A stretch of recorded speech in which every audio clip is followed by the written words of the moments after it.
When I was a kid in Brooklyn, the four-family house, where all the immigrants lived, we were immigrants, and it was only my sister and her hard-heartedness when she was young, because she had to take care of me, so she was always pissed off at me.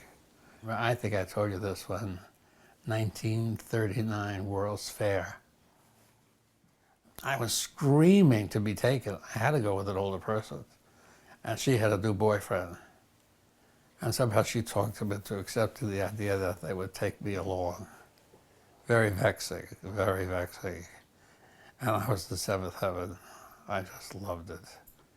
And we stopped at the Sunshine Bakers, little fat bakers, and they're all standing in tiers on white platforms. That whole place was so like a 1930s movie, white, Carole Lombard white.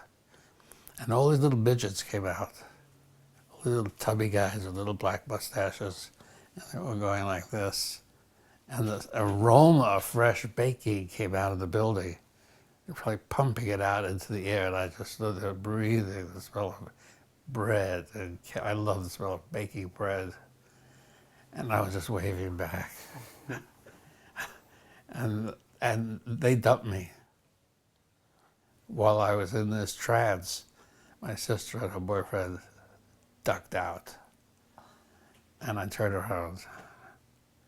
And within 3 minutes, I was crying. And they took me to the police station, where there were about 150 kids all crying, all dumped.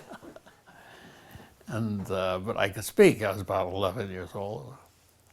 So I gave my address, and they called my parents up. I heard my mother's frantic voice on the phone, and the cop called and says, "We're going to have a lot of children here who are," he put it kindly, "lost." Which most of them probably were just lost, unlike me, abandoned, and that they would get me home. And they put me in a police car. We dropped off a couple of kids.